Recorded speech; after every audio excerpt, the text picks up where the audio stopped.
The road to Deadwater wasn't supposed to exist anymore. Maps didn't show it.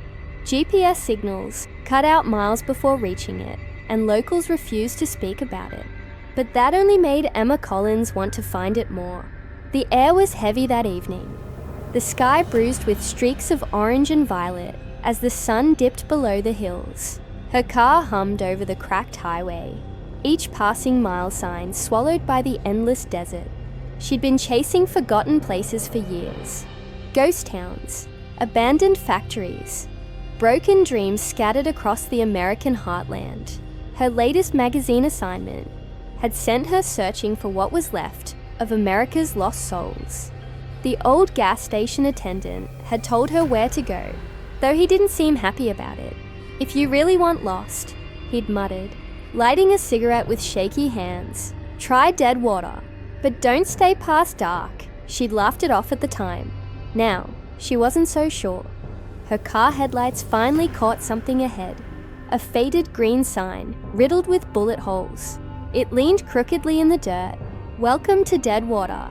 Population 128. The numbers were scratched out. Beneath them, smeared in something dark red, were the words, "Leave before they remember you." Emma parked beside it, her tires crunching over gravel. She grabbed her camera, framing the eerie sign against the dying light. The shutter clicked, the flash bursting white in the dusk. Somewhere nearby, the wind howled through the hills, whistling like a distant cry. The air smelled like rust and rain, even though the ground was bone dry. She got back into her car, shaking off the unease. The main road led into the town, or what was left of it. Boarded-up storefronts lined the street. Hank's Diner, Miller's Hardware, the Silver Spur Bar. Their windows were shattered, their signs faded by decades of sun. The only sound was the low groan of the wind and the faint creak of swinging doors that never fully closed. Emma stopped in front of the diner. The neon sign still hung over the entrance, half of the red letters flickering weakly. Din.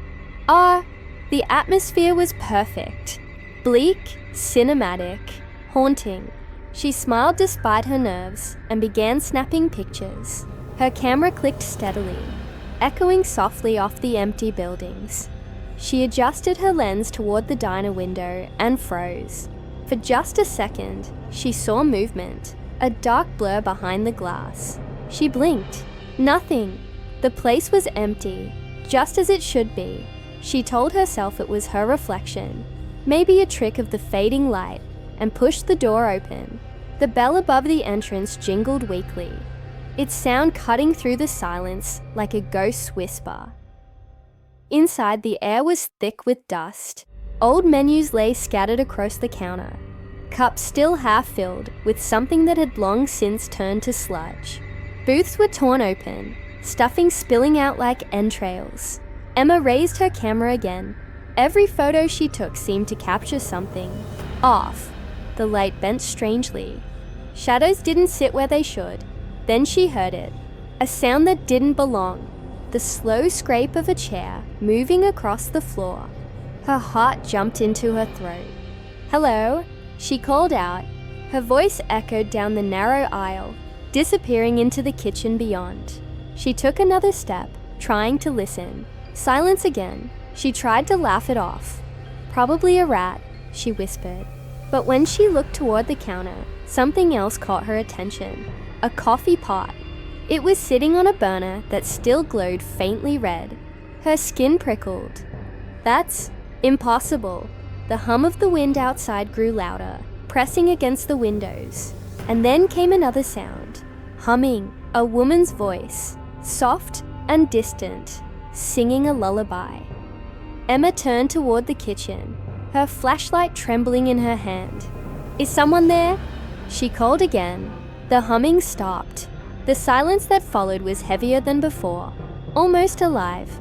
She stepped closer. Her flashlight beam passed over cracked tiles, overturned plates, and muddy footprints that hadn't been there before. Fresh, still wet. They led deeper into the shadows. Her breath came quicker. She lifted her camera, took a quick shot. The flash burst, lighting the room for just a split second. In that white burst, she saw something standing at the far end of the kitchen. A figure, motionless. The flash faded, and there was nothing there. Emma backed away, her pulse thundering in her ears. "Get it together," she whispered to herself, though her voice was barely audible. Then the bell above the door rang again, but the door hadn't opened. Her flashlight flickered, stuttering between light and dark. In one of those brief flashes, she saw her reflection in the metal counter, only her reflection was smiling. She wasn't. The camera fell from her hands and clattered to the floor. A sudden burst of static crackled through the diner, and the old jukebox in the corner sputtered to life. Its screen glowed faintly, the gears whining as it forced itself to play. An old tune bled through the speakers, warped and broken by time. "Come on home!" To Deadwater. Emma's body went cold. She turned and bolted through the door, bursting back onto the empty street. The sky had darkened completely, and the town seemed different now. The air was colder, thicker, as though the world had shifted. Streetlights flickered on one by one, but their glow was weak and yellow, more shadow than light. She ran to her car, throwing herself inside. Her hands shook as she jammed the key into the ignition. The engine whined, sputtered, then died. The dashboard lights dimmed. The radio switched on by itself. Static hissed. Then a voice broke through it, deep, distorted, familiar. "You shouldn't have come, Emma." Her breath stopped. She turned the key again. Nothing. The radio clicked off. The silence that followed was worse. Panicking, she shoved open the door and ran. The air bit against her face as she stumbled toward the church she'd seen earlier at the edge of town. Its steeple leaned crookedly, the cross barely hanging on. She pushed the heavy wooden door open and stepped inside. The church was dimly lit by a few candles that shouldn't have been burning. Pews stretched out before her, covered in decades of dust. The altar was cracked. The floorboards creaked under her weight. Dozens of framed photographs lined the back wall. Old portraits of the town's residents. Smiling families dressed in their Sunday best. Something about their faces made her uneasy. Their smiles were too stiff, their eyes too bright. She walked closer, scanning each photo. Most were dated between the 1940s and 1960s. Then her eyes caught one photo at the very end, newer than the rest, its frame not yet faded. It was her camera in hand, standing in front of the diner. Emma froze, unable to breathe. Her flashlight slipped from her fingers and rolled across the floor, its beam landing on the entrance doors. Through the stained glass, shapes began to move. Figures, dozens of them. Men, women, children, all dressed in outdated clothes, all walking toward the church in silence, their faces pale, their eyes black pits. Emma staggered backward. The bell above the steeple tolled once, long and low, and then the whisper came again, soft as breath. "Welcome home." The candles flickered. The doors creaked, and outside, the wind screamed through the ruins of Deadwater, as though the town itself was alive again, remembering her name. Emma didn't dare move.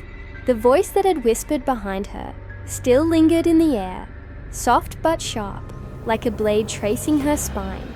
Her chest rose and fell in rapid bursts as she forced herself to turn. The church was empty, or at least it looked that way. Dust floated like ash through the faint candlelight.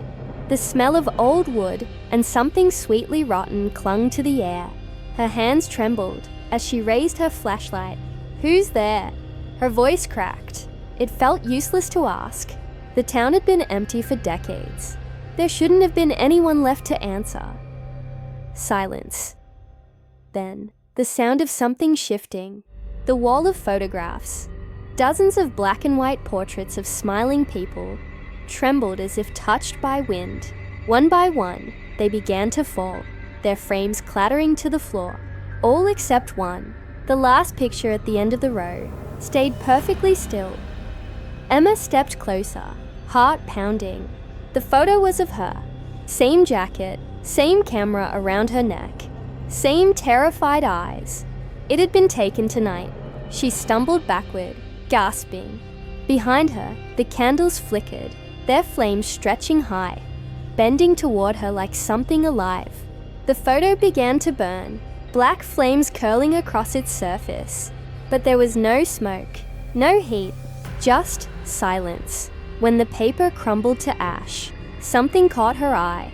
Another photograph hidden beneath it, older, faded, yellowed with time. It showed a young woman standing in front of the Deadwater diner, smiling faintly. Emma felt her throat tighten. The woman had the same face, her own. The name scribbled beneath it read, Emma Collins, 1952. Her flashlight wavered as the whisper returned.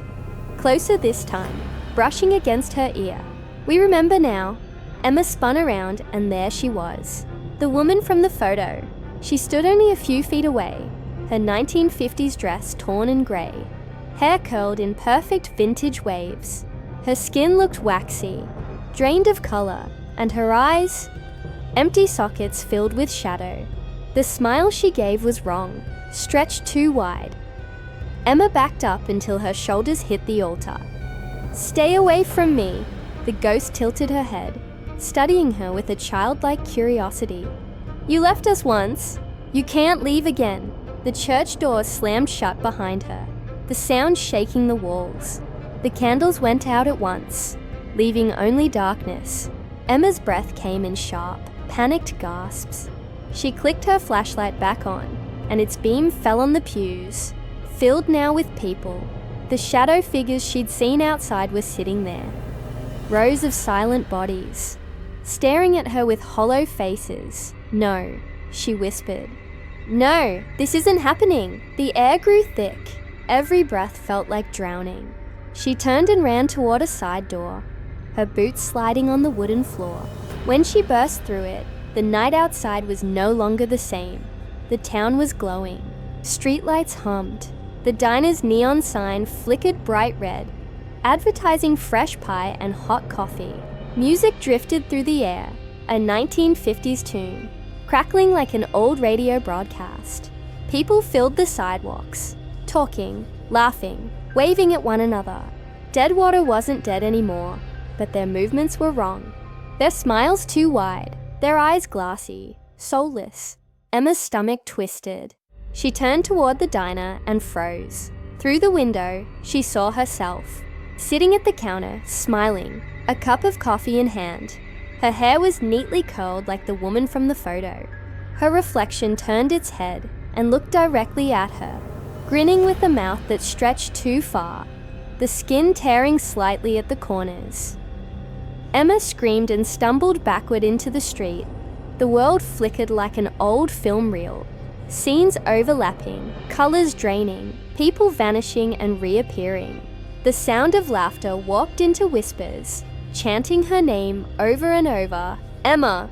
Emma! Emma! She clutched her head, running blindly toward her car. It was there again, clean and new, gleaming under the streetlight as if it had never aged. She jumped inside, jamming the key into the ignition. The engine roared to life. Then the radio turned on. It wasn't static anymore. It was her own voice, calm and distant, like a recording from another lifetime. Welcome back to Deadwater, Emma. Don't you remember how it ended? She slammed the car into reverse, tires screeching. Her headlights cut through the fog and illuminated the woman from the photograph, standing in the middle of the road. Same dress, same black eyes. Emma swerved. The car spun wildly, crashing into a wooden post. Glass shattered. Pain exploded in her shoulder. Then, nothing. When she opened her eyes again, it was daylight. The diner loomed in front of her. Her camera sat neatly on the table, untouched. She felt dizzy, like she'd been asleep for years. Outside, the town was quiet again. The neon lights were gone. Everything was grey, dead, lifeless. She picked up the camera. Her hand shook as she scrolled through the gallery. Every photo she'd taken was gone, except one. It showed her standing by the Welcome to Deadwater sign. Behind her stood dozens of faces, the townsfolk, all smiling that same lifeless smile. Emma staggered to her feet and ran outside. The air was cold and still. Her car was back to its rusted, broken state. Dust covered everything. She turned toward the sign at the edge of town. The paint had changed again. Welcome to Deadwater. Population 129. She froze. The last time she saw it, it had been 128. Her breath caught in her throat.